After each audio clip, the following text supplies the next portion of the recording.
Dimp Digital Presents Idle Game Chat.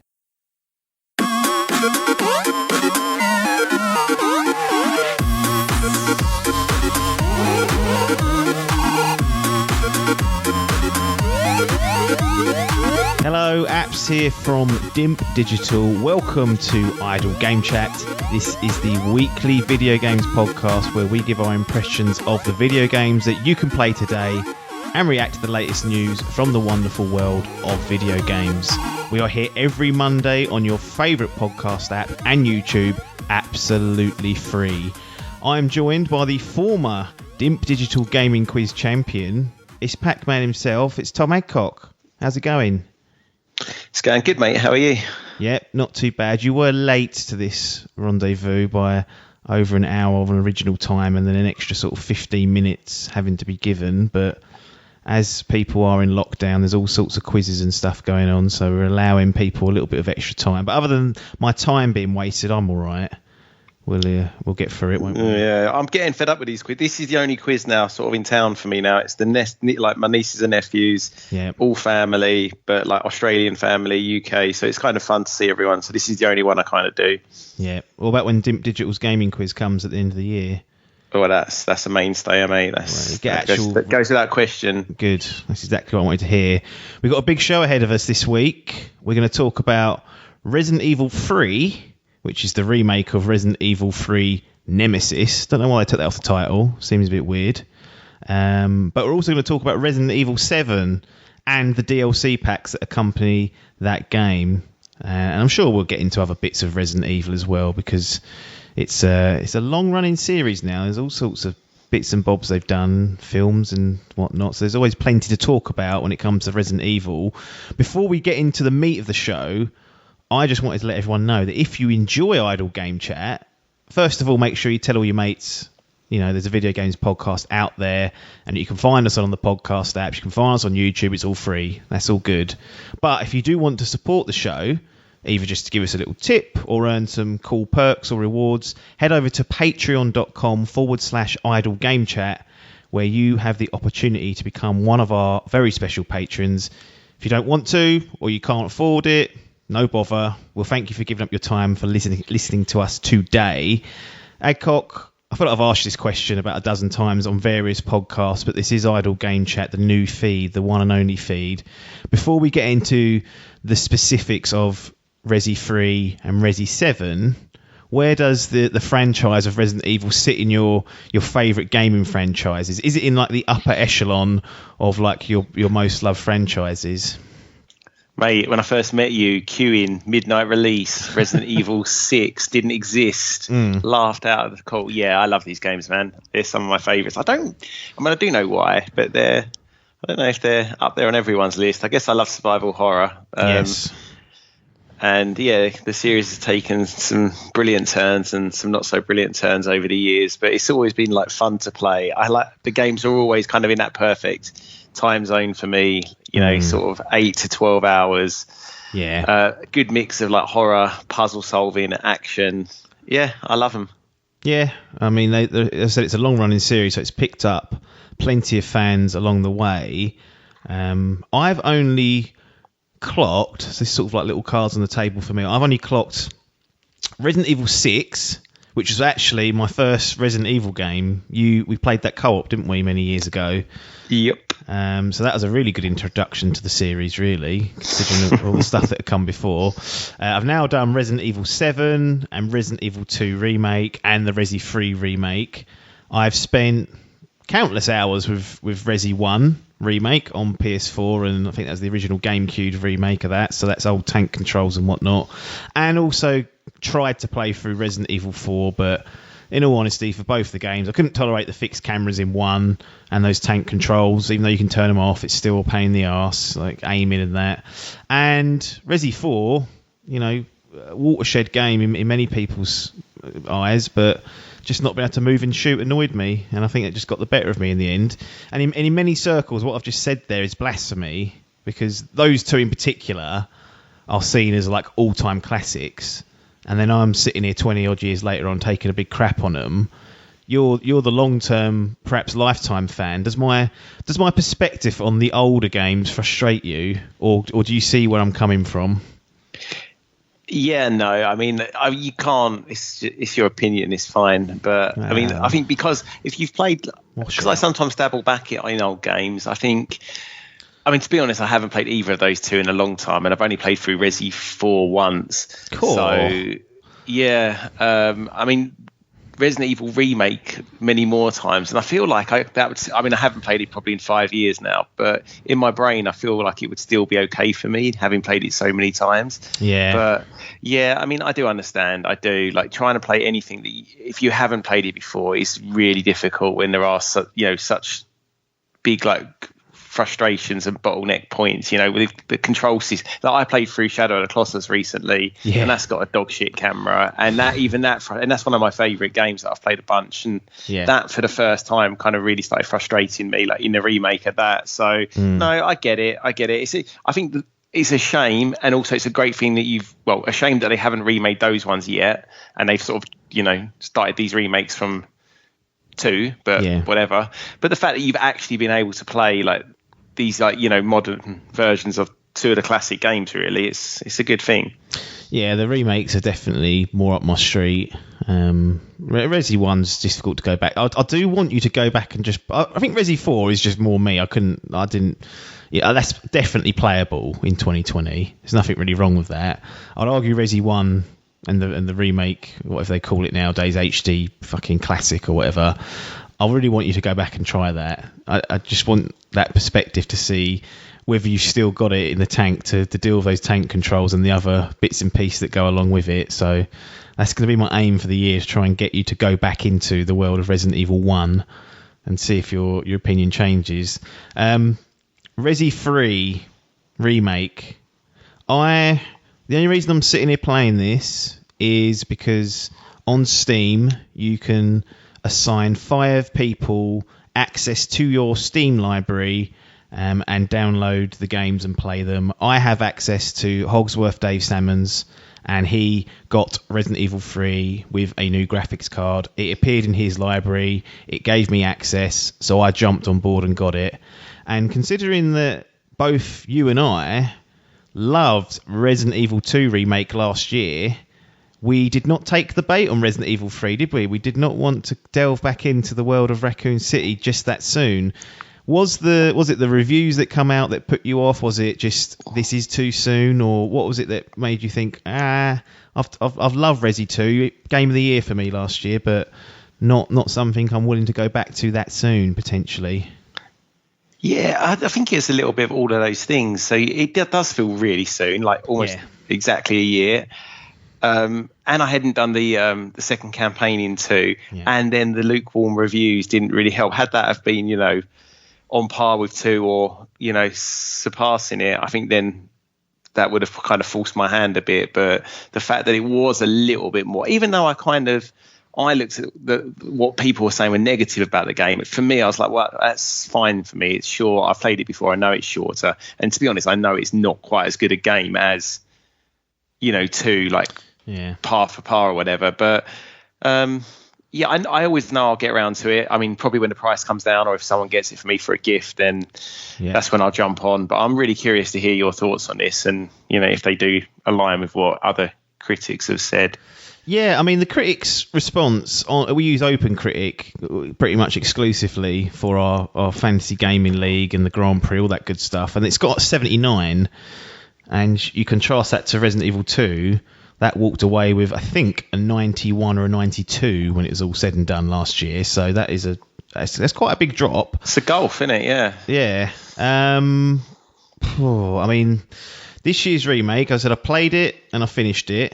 I haven't bothered with the online mode, Resistance, because I just don't really care about that side of things. Do you know how? I don't even know how it works. It's like, so it's like is it like a horde or kind of. When we played Dead by Daylight, and it was like 4v1. Yep. It's like that. There's 4 survivors that need to try and get out of a facility, and there's one what they call a mastermind, and the mastermind can like set traps, spawn zombies, and take control of some of the higher power of enemies. So like I think you can spawn in the tyrant, for example, and then actually take control of him, and the aim is to stop people getting out. So it's like one of those asymmetric type things. Got ya. But to me, the mainline campaign's where it's at, and I've got it in the books. It took me about 7 to 7.5 hours.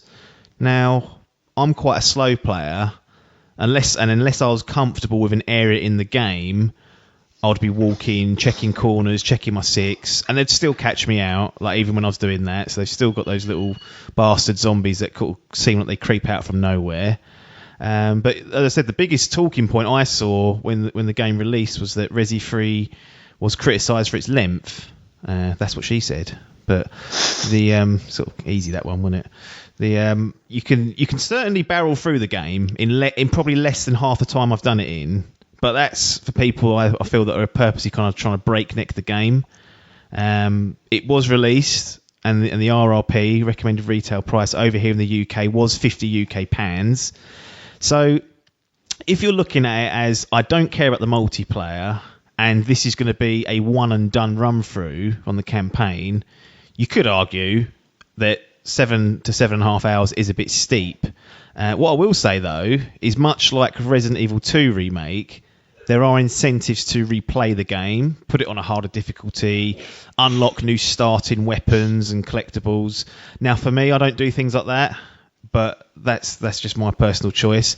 If I'm one of those people that loves mastering games, speed running, unlocking cool things, then I would say the value's still there, because it's only a couple of hours short of what really Resident Evil 2 was, and it still has all that cool stuff that you can do and steamroll through and master it. But having heard that little spiel, well, how's that sitting with you? I mean, yeah, it's pretty much what I've heard and thought. What I don't understand is the fact that it is literally like 11, 12 months from when 2 came out. So you're well within the hype world still, and people are still talking about the old one, how good it was. It wasn't like it needed to be rushed out. And I heard that they've actually cut. I mean, my memory of this game's quite hazy. I think I've only played through it once. Yeah. Back in the PlayStation days.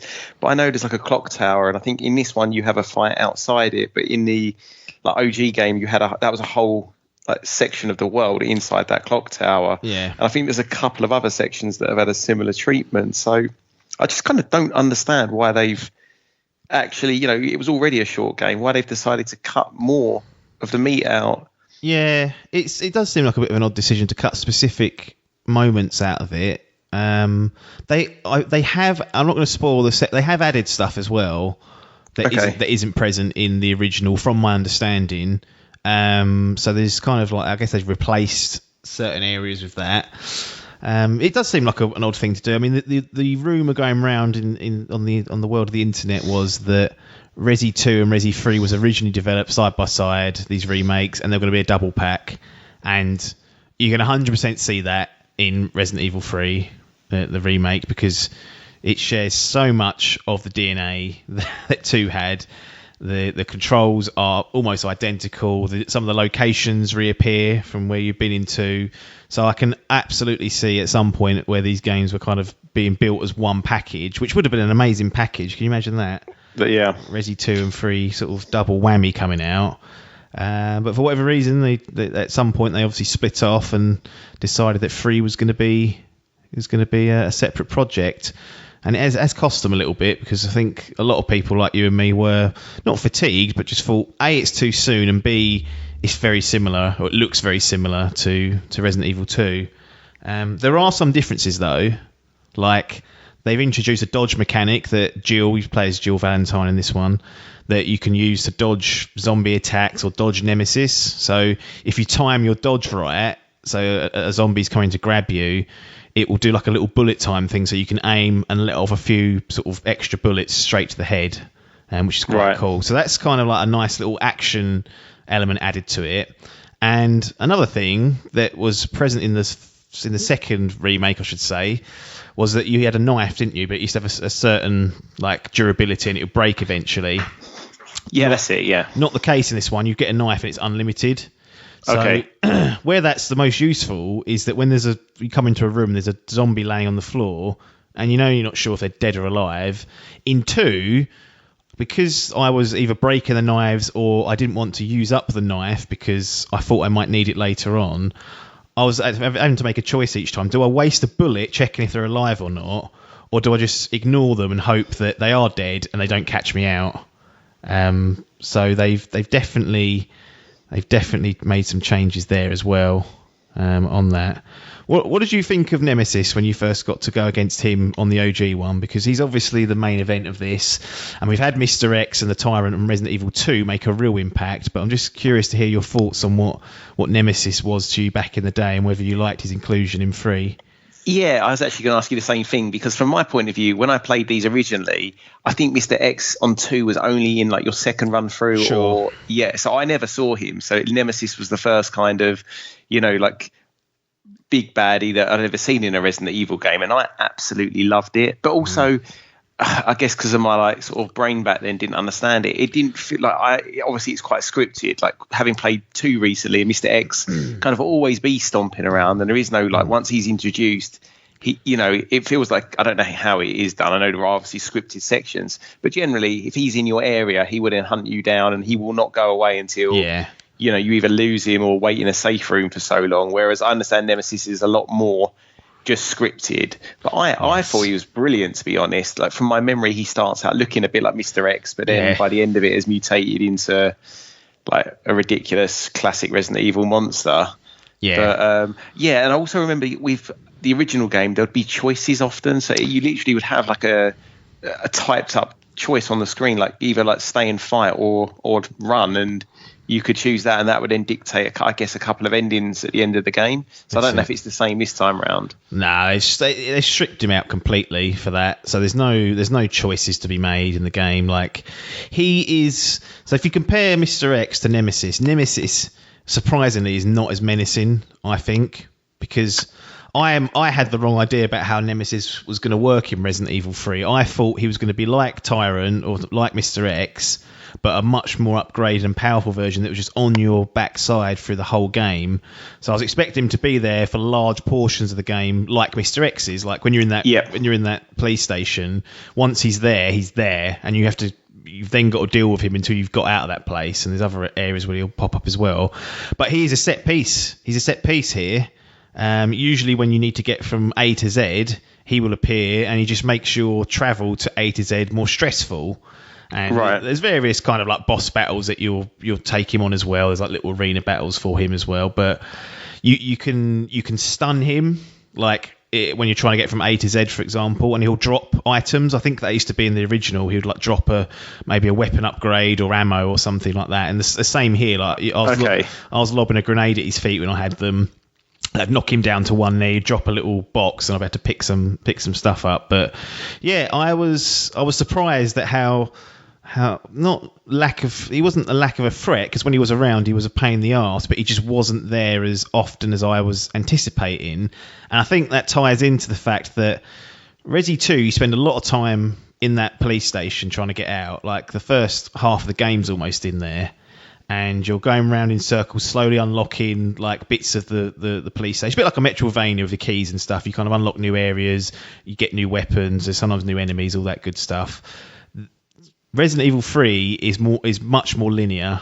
Like you'll go through an area, you might go back through it once to get an item, and then if you go to the next part of the game, that area is off limits. So there's very little in the way of what you had in 2, where you spend a lot of time in one area mastering it.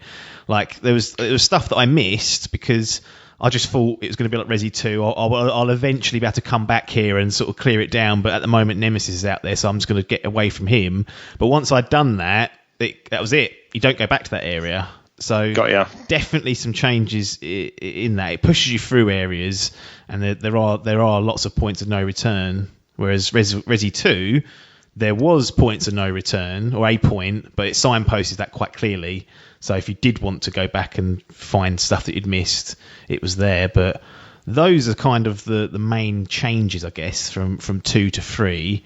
How does that sound to you? Are they positive changes, step backs, or just You know, it sounds a little. I mean, it's not. It sounds like a little bit of a step back to me, but also, it's fine. It doesn't have to be like a retread of the game that came previously. It makes sense that it's a little bit different. Yeah. But as you say, you really get to that police station or the mansion in the first ones. They become that kind of extra character, really. Yeah. The Baker Ranch. Yeah, like as you clear them down and you sort of feel more safe, then they might release like a second wave of zombies or like dogs or something, or you unlock a new area. Yeah, exactly, or a new area opens up which isn't cleared down. So, or exactly, or like on my second playthrough, there'll be like a time where I had a certain run to make, and I knew there was like one rogue licker there, and I was like, I've not got much energy, and I was kind of like, can I go up there and around the back and then down there and come back through that other way? Like you really get to know it. Yeah. So I guess you're missing out on that, but I mean,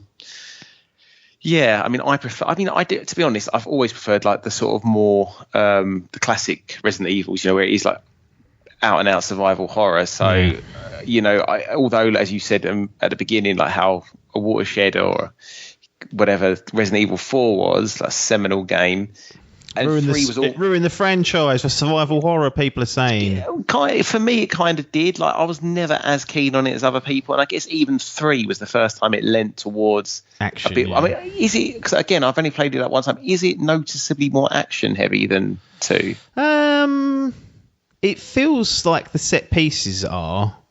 Probably you get. It feels like you get more ammo, but again, this is kind of memory, not necessarily. Yeah, it's tough. I think it is. I think overall, it's definitely got a more action pace to it, and like I said, because it's moving you through areas quicker, you kind of get that feeling that the pace is just that tone's a little bit higher. But yeah, it's a good point of Resident Evil 4 because that was nothing like what come before it in terms of Resident Evil games. And I love the fact that they just start with 4 and the little blurb at the beginning is like, years ago, Umbrella did all this, and it's like, now they're gone. And you never got, in the mainline series, you never got to take them down, did you? No. Wasn't it like in Umbrella Chronicles or something, like a light gun game where you actually go to the base and... Yes, yeah. Left people fuming. But there's rumours that Resident Evil 4 remake's in the works, and that there's apparently there could be potential links between 3 and 4 is what the rumour is. I don't know if that's true or not. But, okay. But yeah, so maybe they're trying to... Maybe this new remake timeline is going to be a bit more of a... Okay, we don't just eliminate Umbrella overnight off screen for people who haven't got a fucking light gun to go and finish off. But yeah, you got any other questions or queries about Resident Evil 3? I don't know. I don't think... I mean, because I want to play this myself, so I kind of don't want to go into any sort of spoilery details. I won't spoil nothing for this. No. There's a second character, isn't there, from memory as well? Carlos. Carlos. Yeah. Is he good? Yeah. So one thing that's definitely carried over, and I'm not saying that Resident Evil 2 had the best character in the world, far from it, but compared to what I'd seen previously, like I've watched lots of playthroughs of the old games, like these are much more developed or believable characters, and Carlos is good, and yeah, you get to control him for a segment or two of the game, and he's got different weapons. Rather than having a dodge, he can like barge enemies out the way to buy you some time. So there's differences in playing with him. He's a great character. Jill's a great character, and I think overall it's a small cast, as it mostly is with Resident Evil games, but they get enough screen time, each of them, to get over their little personalities, and no one feels terribly written or anything like that. So Carlos is cool. They've made him cool. I don't know how you come across in the third one, but he's a good bloke in my eyes. Bloody good bloke, that Carlos. I think with the I guess by 3 it was intentionally bad, but the dialogue has always been fucking terrible on this, and no one was coming across cool. No, he was. I think you can unlock and change his look back to the original. Like in this one, he's got like a mop, like quite long hair, like a little bit of curly, long, like longer hair. And the original's he's got quite short hair. There's a little option if you've got one of the DLCs, you can do that. And if you put that on, he looks about 30 years older if you take his hair away. So definitely made the right choice in keeping him the long hair. For this one, he looks a little bit, like more at his peak, I should say. But yeah, he's cool. It's nice to play as him for a little piece of the game. And Jill's cool as well. She comes across really well. I like Jill as a character. Well, go on. Let's do the review. Then I've just got like a couple of like follow-up questions once I know where this sits for you. And yeah, so we're now doing like a recommendation system. So thumbs up or thumbs down. Game can get 2 thumbs up, which means that's a, not going to say it's game of the year, but I'd say if you're interested, go and get it. 1 thumb up, which is slightly below that, but still recommended. Thumbs in the middle, where it's a bit like, probably take it or leave it. Thumbs down, meaning not the best, and then 2 thumbs down, which is garbage, basically. I'm going to go with 1 thumb up. I was toying with 2 thumbs up, but I think that to ask the full price for the game was a little bit insulting, considering what's there. You only have 1 character run. At least with 2, it was slightly longer, and you had the Jill or the Leon second run to do, which in itself had its own problems. Like continuity-wise, it didn't add up, but it's a bit of a remix of the game. But yeah, I'd give it a 1 thumbs up though. Certainly, like if you loved 2, then no reason not to pick 3 up when it's at a price that you think, yes, that's acceptable to me. Like knowing that it took me 7 or 7.5 hours to get through, going, right, to me that's worth 30 quid, or to me that's worth 40 quid. Whatever that price is, don't miss it when you see it, because it's a continuation of 2. If you enjoyed that, you're gonna enjoy 3. There's nothing terrible really in this game. Got ya. So then I'm guessing this one sits just slightly below 2 for you then. Yeah, like 2 for me would have got 2 thumbs up. Like I think everyone should have played that game. It's great, unless you hate survival horror, and in which case don't. But absolutely. So would there be an argument then if you were recommending to this somebody who's never played Resident Evil, doesn't really like survival horror games, but wants to dip their toe in, would there be an argument for giving them this, because it is a shorter campaign, a little bit more action based? Yeah, absolutely. And there are some great callbacks to 2 as well. Like you see things that happened or were going to happen in 2 before they happen, and you see how certain areas look the way they do because of certain things that happen. So even if you just went with 3 first and then thought, actually, I can handle this, I want a bit more of a longer experience, maybe a bit more of a survival horror experience, then went back to 2, it still perfectly makes sense. And it actually more content. It works either way, really. They've done a good job of making it work either way, which is great for people that want to play both of them. Because stories never really be, even though there is a really well, I wouldn't say deep, but they've tried to make a huge continuing saga with these games. The MCU, stories are, I think they are. They're a mess, though, aren't they? Really, and already by this stage they were kind of getting a bit convoluted and ridiculous, and it just gets more and more mental the more characters keep coming back. I feel like on this remake timeline they might do a better job of just condensing it slightly. I don't know if that's true or not, but I know it's ridiculous in the first instance, but I feel like they're a little bit more restrained, just a tad, that might keep it from being... Yeah, well, the fact that if they avoid Resident Evil 0 and Code Veronica, because that spirals off into more of the origins and different strains of the virus, and you're like, fuck it now, I'm so lost with all of this now. Yeah. It's ridiculous. And then even the GameCube remake added in other sections and other antagonists and things, and people had got tested on and all sorts. It does become a bit of a mess, but yeah, like you said, if they just kind of a bit more picky about what they do. Yeah. So I guess I think you asked me this last time when I replayed the remake second thing. Would you be interested in more of these remakes? Yes. And if so, which one would you like? I kind of want them to do one, just because I think the Spencer Mansion in this setting with this perspective would be great. For some reason I don't think they will, because they're like, well, we've already remade it once, all this stuff, but whatever. One would be my sort of top one.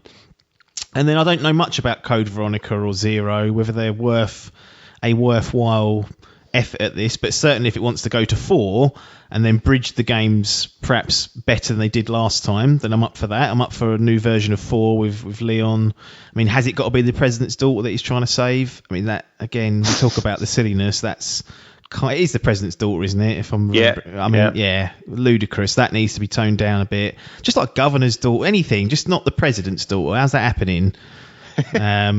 So yeah, if one-man team to say that. It's fine. Absolutely. So yeah, absolutely want them to carry on doing these remakes where they think it will fit into this new universe. I'm kind of ignoring all the other games around it now and just saying like 2 and 3 are sort of their own new universal canon or timeline, and I'll be happy to follow that wherever it wants to go. Whether it needs to go back a little bit or forwards, then they're more than happy to. But I'd also be happy to see them have another timeline that Resident Evil 7 has created, because I mean that is a transition and a half. Here we go, segue time. This is spectacular. That's what the patrons get. I mean, everyone gets that because it's free, but that's what you're paying for, that level of quality there. Before we start with Resident Evil 7, so it is a bit clumsy still because I had an idea I wanted to do, I'm going to put the spoiler warning flag up just in case, because it's an old game. We've both played it, and I do think some of the interesting chat is actually about knowing what goes on in Resident Evil 7. So if you've not played it and you want to play it and you're going to be offended by spoilers, turn it off now, because I'm going to put the flag up. Once the flag's up, then everything's on the table for Resident Evil 7. So here we go. Here goes it's a bit stiff. Fucking thing. It's like a Resident Evil crank, isn't it? Yeah. Right, that's it. So Resident Evil 7 is now in the spoiler zone. The spoiler flag is up, and don't complain if you get this game ruined. You should have played it already if you're interested. Now, I've put off playing this game for years because, as with many people, I had a bad taste in my mouth on Resident Evil 6, if I'm honest. After you bigged up the series to me, you made me go back and I went and watched all Resident Evil 1 through 5, like little gameplay movies and stuff, so I knew whatever story was at that time. It's impossible to follow. We put 6 on, and I think we got about a quarter of the way through and thought, what is this? And at that point, Resident Evil 6, the best-selling Resident Evil game of the franchise, and then when 7's announced, I've just got zero faith in Capcom in delivering anything good.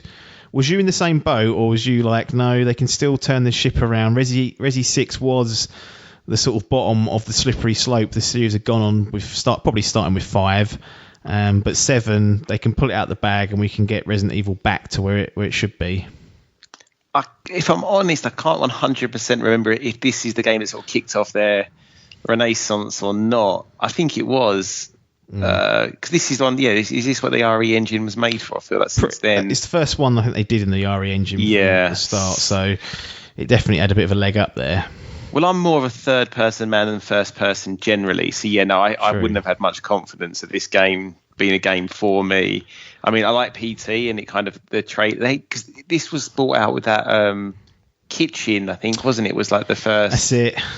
Like VR demo that. Correct. Was released at one of the game shows, and I mean that kind of went over my head. I sort of heard in retrospect, it's this thing, and now it's going to be developed into the new Resident Evil game, and that had a good buzz, but I wasn't like keen for this game really. No, had you played any of the Resident Evil Revelations game, which I think started life on the 3DS and then since then have been ported over, and we've had a Revelations 2. Rumour is they're doing Revelations 3, but now they're going to turn that project into Resident Evil 8, so that's going to be a mainline game, so I don't know what's happening with Revelations. But did you ever go down that path with Resident Evil? Briefly, so I had a 3DS and it was one of the first games I got, but I never really got on with the controls. It's actually probably the Resident Evil game that I've got that I've played the least of. It's not terrible, but I just wasn't on board for it as much as the other. So I've dabbled, but that's it. Just Resident Evil Revelations 1 on 3DS, and I know it's been ported to like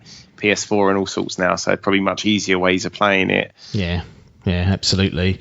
So this is Resident Evil 7 Biohazard, which is an interesting title because in Japan the series is called Biohazard. I think it's called Biohazard 7 Resident Evil over there. Of course it is. So ridiculous. It feels like they're almost like, right, let's start again almost. And what better way to do that than to jump on a first person perspective? Like, I don't know if there's been previous scenes of first person. I don't think there has been in the previous Resident Evil games, but they go down this new perspective. And I have long since said that for survival horror, if you want to just be scared, first person is the best way to do that, because I remember reviewing Outlast many years ago, And that was like the first proper survival horror game I'd played in first person, and it was just the tension was in a different league compared to third person. Just for simple things like you can't use the camera to look around a corner. Yep. Like you've got to walk around that corner, and if they're there and they see you, you've had it. But this is a first person game that also has VR capability. Now I know you played through the game first sort of vanilla, but then went back and dabbled with VR. Is VR just an absolute different level of, tension? And it's, mate, being in that little house in VR, it was fine because we'd played through it, so we knew where the jumps were. Sure. But fuck that, mate. You wouldn't want to do it. It's just too stressful. No. It's not an enjoyable experience whatsoever. No. Do you think any of the game was compromised by there being a VR version of this? Because you can play the whole game in VR. So do you think at any point the game was sort of...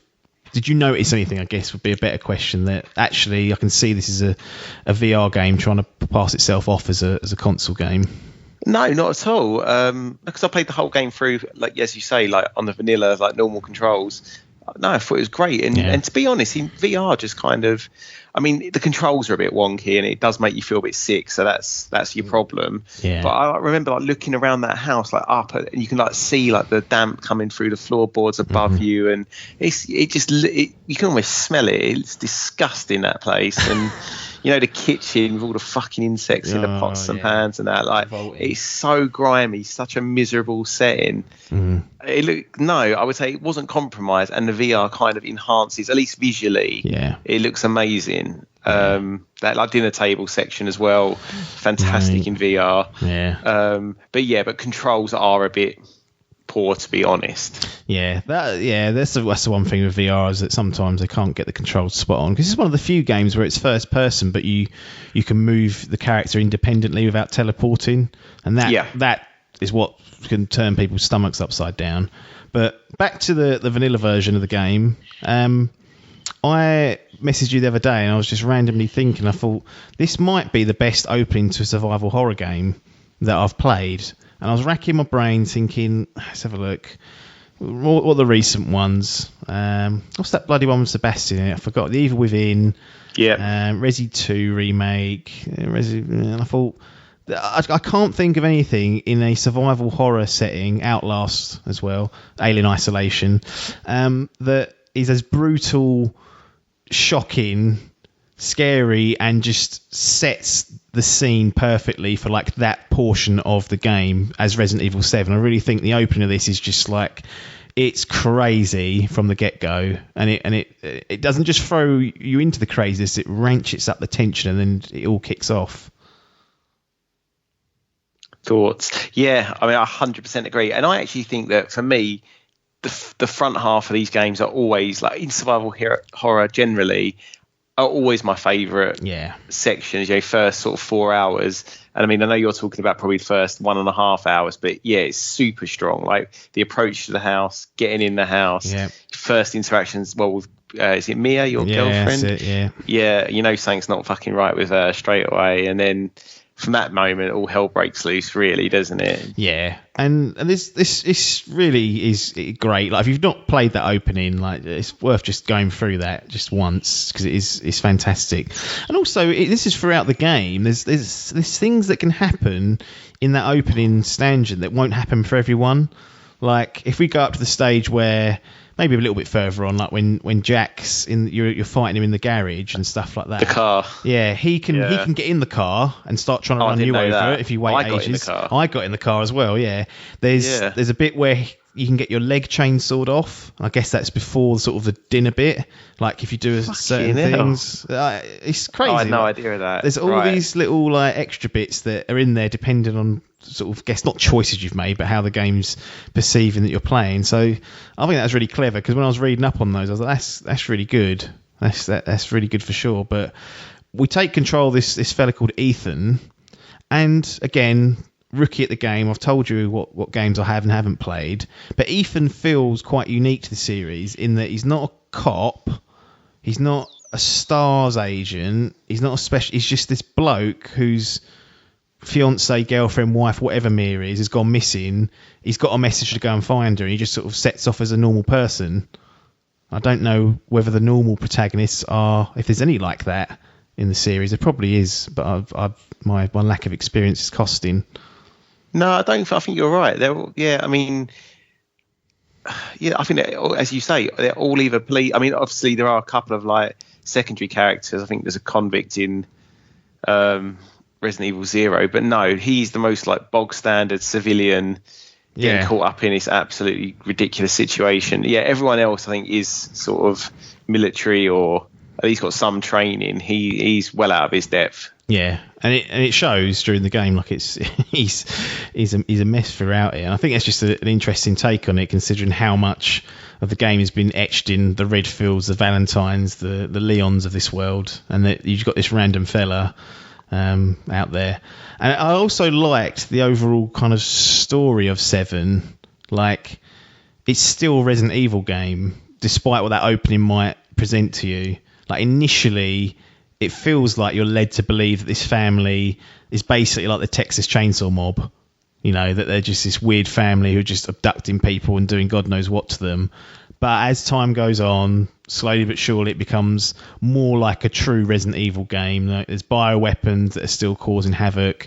And I really enjoyed unravelling the mystery and getting to that point, because you kind of discover that the Bakers are victims in this, really, and they've been compromised by this bioweapon that's rocked up on their ranch.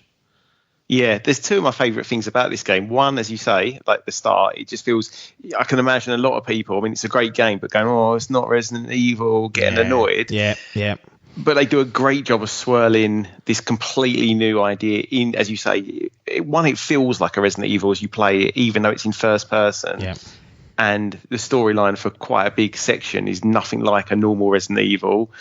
And 2, I love the fact they just show you all the Baker family. Like, here you go.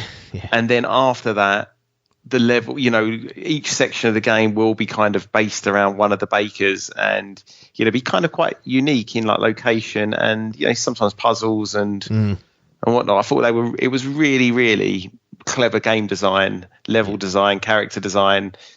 Yeah, because the fact that you just take it from third to first, but just picking up the healing items, picking up the weapons, upgrading the weapons, like weapon like storage management, all of those things.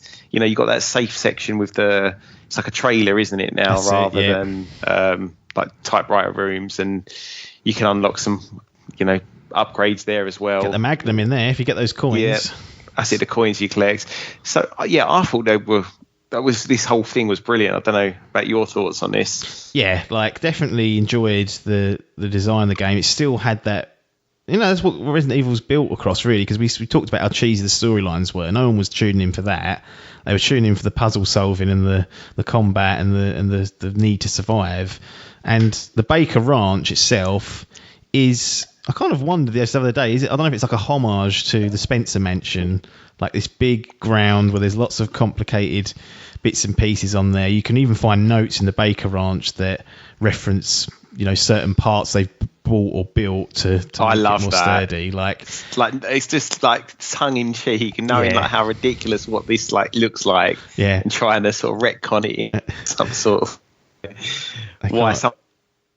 by like puzzles, because it's those like shadow puzzles a lot, isn't that's it? Yeah, that kind of makes no sense. No. But they kind of try and make it make sense in the game world. They do quite a good job of it, I guess. Yeah, and it becomes a character, doesn't it? The whole ranch, the whole the fields of it, and the premises, like much like the Spencer Mansion. Like you get to know that house, that initial kind of mansion part of the house, quite well throughout the game, and as usual, all interconnected at some point. Other than absolutely your short sort of boat trip, but the Baker Ranch is a great setting. Like you said, it's a horrible shithole as well. And one of the DLCs, and I'll get to it later, but it's like a prequel almost to it. And I'll be honest, it's a bit of a shithole still. So even before they sort of get compromised, they're not looking after that place properly. They seem like nice enough people, but don't expect them to have been a clean family before that. They weren't. So not getting a 4 or 5 on a hygiene level. Oh no, sure. She's got some soup on the go, and I had a little look in the bowl, and I was like, it still doesn't look that appetizing. If I'm honest, Margaret, that's not doing it for me. What did you think of the boss fights? Because that's something that definitely Resident Evil always has these big moments and these big boss fights. I genuinely quite liked most of them. There's a couple, maybe the one with Jack, and you got to get the chainsaw, which felt. It was a bit. Yeah, that's right. You had to knock him into like swinging bits of meat or something, and it wouldn't quite work for me. I think. Is that? Well, basically, in the end, I was doing that for ages, and because when I died once, it said don't waste bullets on Jack, you can't kill him. So I weren't shooting him. I was trying to kick him with these things. It weren't working. And eventually I just shotgunned him in the head 4 times. And he went down, morphed, and then got that big fucking claw thing that he gets out with like blades and stuff. And then I could access the chainsaw to fight him with.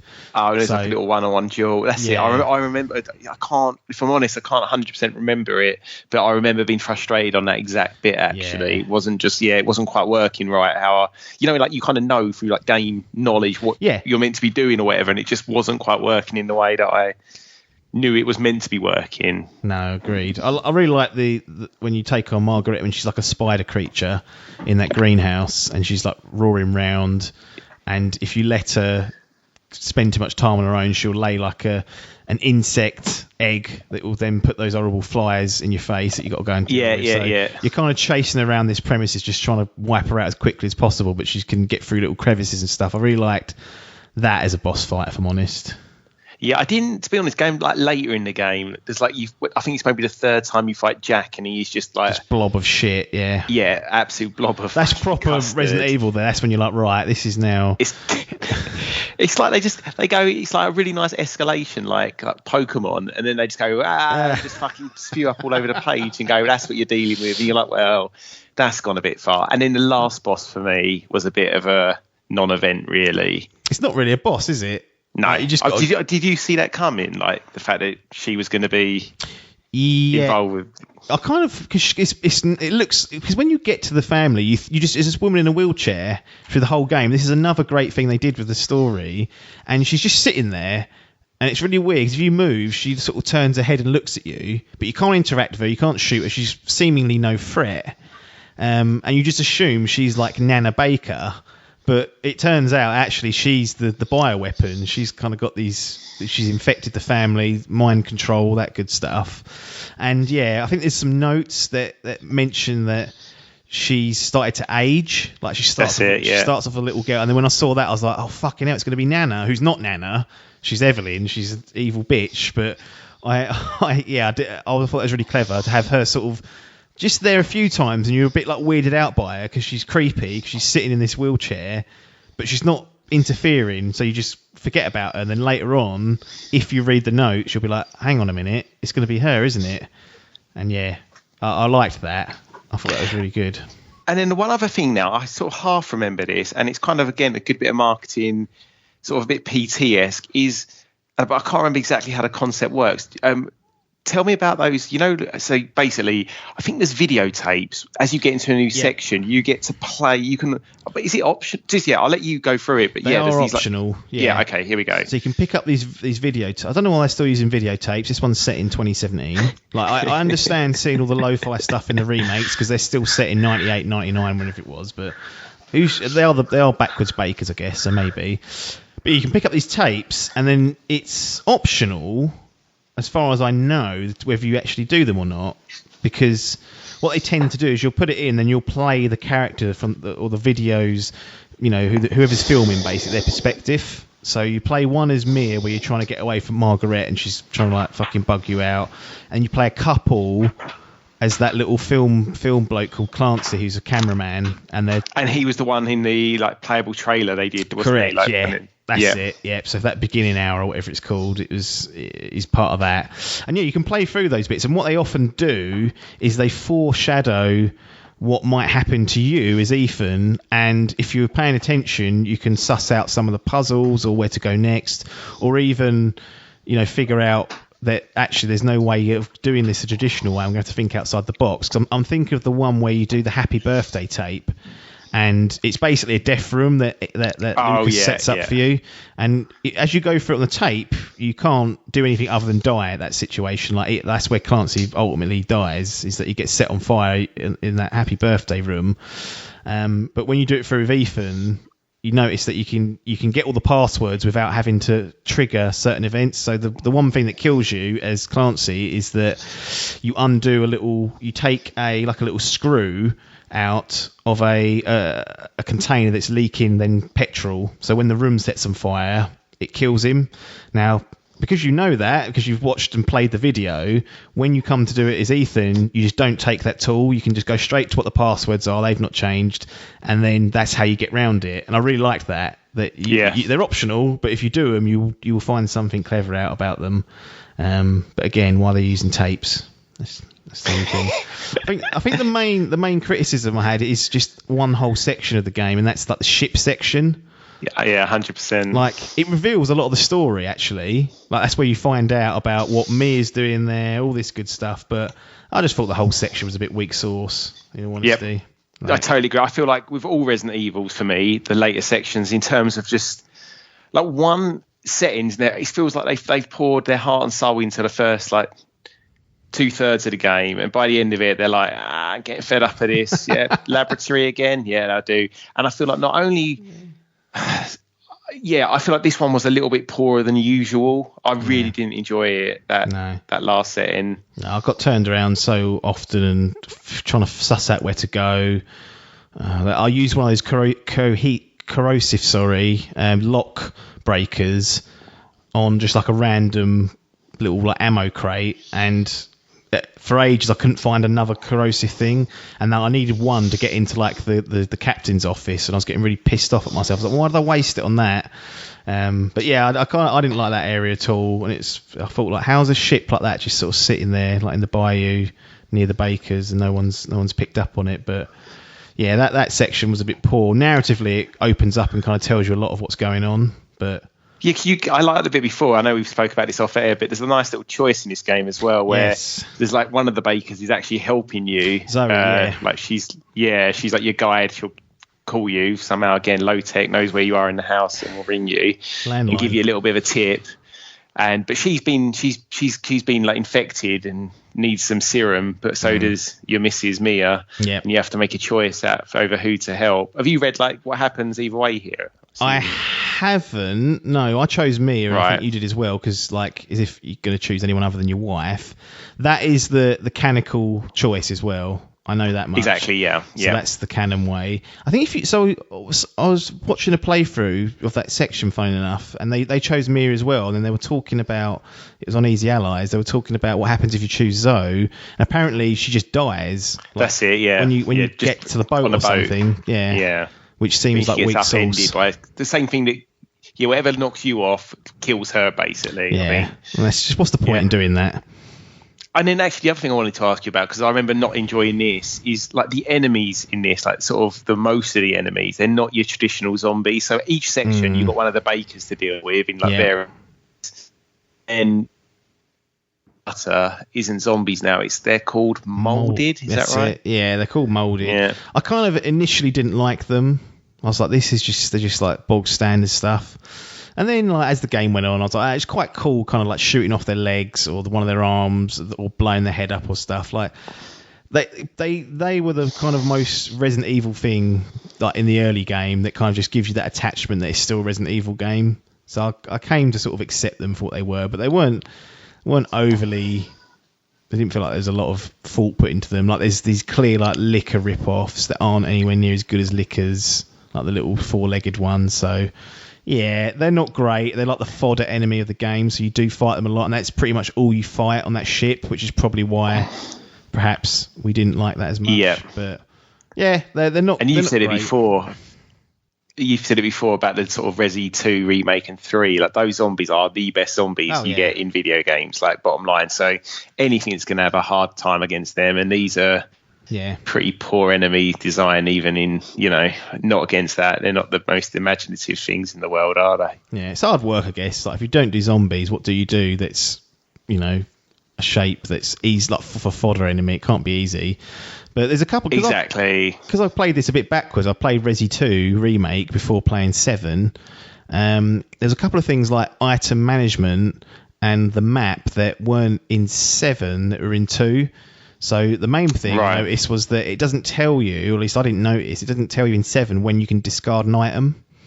So I was fucking carrying around that scorpion key for like 80% of the game, and you don't need it after like the first 3 hours, because in 2 it'll put a little cross or a bin sign next to it saying, right, you can get rid of this now, you don't need it. Just a little touch like that, because an inventory space is always a pain in the arse.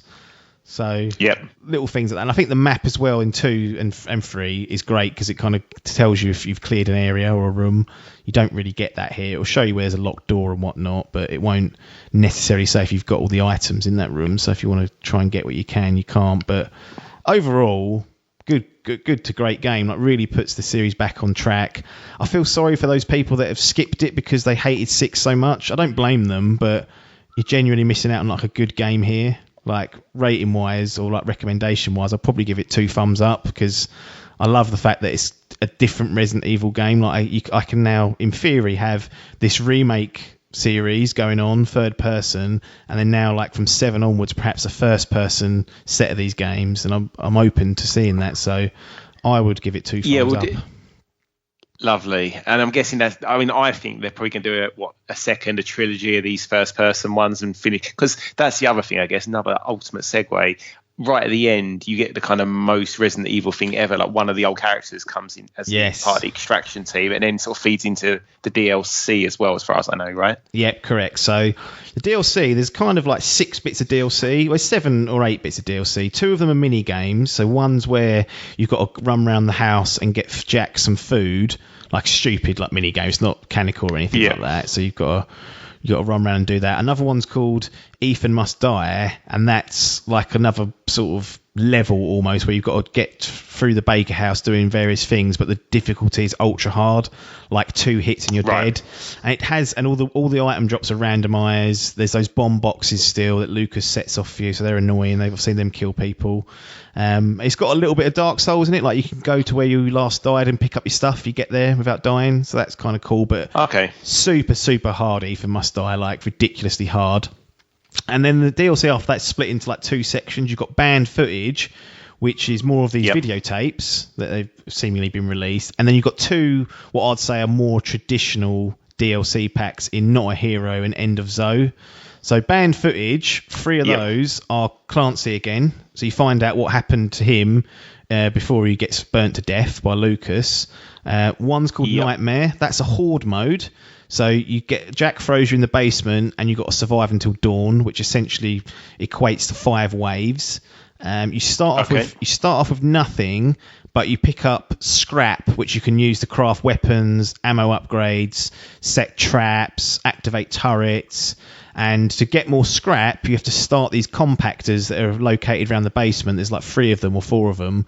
And over time, they will produce scrap. So you've got to run, grab the scrap, go back to your workbench, create stuff, and survive, basically. And at the end of each wave, there'll be like either a load of enemies thrown at you, or sometimes Jack will turn up and you've got to put him down. So that's like a nice action bit of DLC there. You've got Bedroom, which is essentially an escape room puzzle. You know those things they advertise in real life where they're like, a group of 10 of you in a room, how'd you get it? Yeah. It's that, but in a game. The twist here is that Margaret's running it, that bloody insect slapper, and she will come into the room if you make too much noise, and she will hurt you. Like, she'll blow all that insect crap in your face, and it'll take away a bit of health if she notices anything's out of place from like when you originally left it. So as you get up and explore and like move things around in order to do the puzzles, if she suddenly gives you like a minute warning, it's like, right, now I've got to try and put everything back as best I remember it before she comes in, and then if you don't, she'll hurt you, and eventually if you do it too many times, she'll kill you. So that's quite a little interesting tip about it. Got to get your wits up. Again, like 0 action in this one. It's purely puzzle based. And whatnot. Then you've got 21, which is Lucas's little game where he sets up blackjack, and you're playing against another sort of AI player, random bloke who you don't know, and it's a death trap game. Like, win the hands and he'll die, lose the hands, you'll die. So they're the sort of 3 Clancy based ones. And then Daughters is the prequel DLC I mentioned earlier, which I thought had real great potential, because I was thinking, I'm going to get a really good look at the Baker family, like the dynamic before the shit went down, so you can see them as normal people. And you get like you're playing as Zoe, sorry. Okay, yeah. So and you get that for a flash, like Jack comes in with Evelyn and is like, "Oh, I just found this girl washed up again. I'll put her in the guest room." And then they mention that there's another sort of guest that's staying in that trailer that you save. Yeah. But after about 5 minutes, like when you're tasked to go and put some new clothes on Evelyn, 'cause she's wet. Like that's when she gets up and causes havoc. So you only really get like a couple of minutes of like normality, which I thought was a bit of a missed boat. I'd love to would have seen how they all, were interacting just for like maybe 20 minutes, and then all the shit goes down. And then as though you've just got to get out or try and escape. And there's two endings to that. Like there's two paths you can take. One is like the true path, as they call it, and then the other one's like what if scenario, like what if you chose this. So there's a couple of different playthroughs you can do for that, but that's all the banned footage stuff. So they're sort of like a collection of like little segments, probably take about 45 minutes to an hour on each of them. 21 can be frustrating because you are a bit of like luck of the draw. Like sometimes it'll just fuck you over and you'll get 21. You're like, right, how's that working? But definitely the meat of the DLC is Not a Hero and End of Zoe. Not a Hero is the one with Chris Redfield that you mentioned. So you are part of Umbrella, like it's their biohazard like clean-up team, I guess. So it sounds like Umbrella have kind of resurrected under like a good banner, but who knows? I guess we'll find out in later entries. You get an automatic rifle, you get a shotgun, you can stun enemies with bullets, then punch them and kill them, and you're essentially chasing Lucas around in that one. So lot more action heavy. Has like, you're in the mines mainly, so I didn't like the mines either too much. No, that's when it started getting weak, and then so that's not great. The mines are okay. They introduce a couple of new enemy types, but it's mainly just an excuse for you to get some action in, I guess, and play as Chris Redfield. And then you've got End of Zoe, which is set 2 weeks after the events of 7, and you take control of Joe Baker, who's Jack's brother, so like Zoe's uncle. And all you're essentially trying to do here is save Zoe, who at the end of the game, kind of we don't know what's happened with her. You sort of leave her on that little platform, and she's like, "There's no escape," and you're like, "Well, I had to save my wife," or whatever it is. But Joe finds her, and she's like slowly dying from the infection. And the aim of the game is to try and save her. Get a vaccine, all this stuff. But there's like a big, horrible monster in the swamps that's lurking around that you've got to try and take care of as well. Standard sort of enemies as well. The real twist here is that there's no guns. This is a melee-focused DLC pack, so you punch the moulded in the head and crush the head when you knock them over with your feet. So it's a good twist on the formula.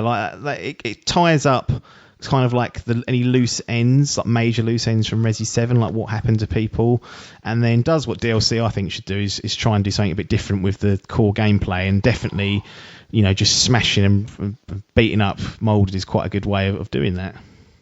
Nice. And remind me, so is one of these DLCs free and one's paid for? Yeah, so Not a Hero's paid for. The banned footage are paid for, and they're in 2 volumes.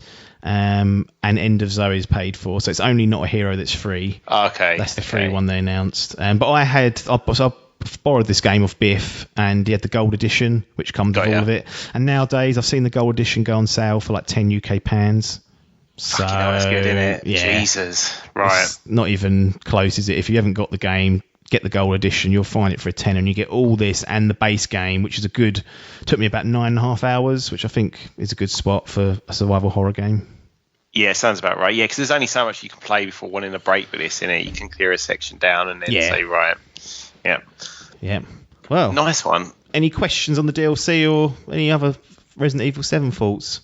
No, mate, it all just sounds good. To be honest, it kind of makes me want to go back, really. But I think I'll crack on with 3 at some point, and then maybe revisit and have a look at this DLC when I do. Yeah, sweet. Right, we'll close this particular episode down then. Thanks, everyone, for joining us.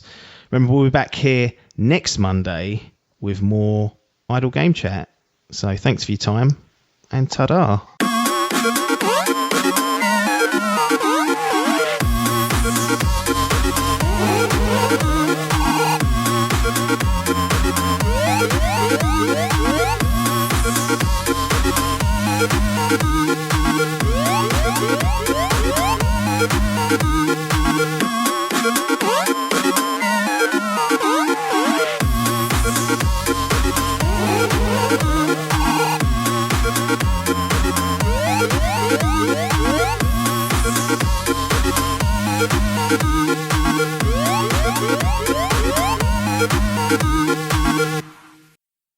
This was a Dimp Digital production.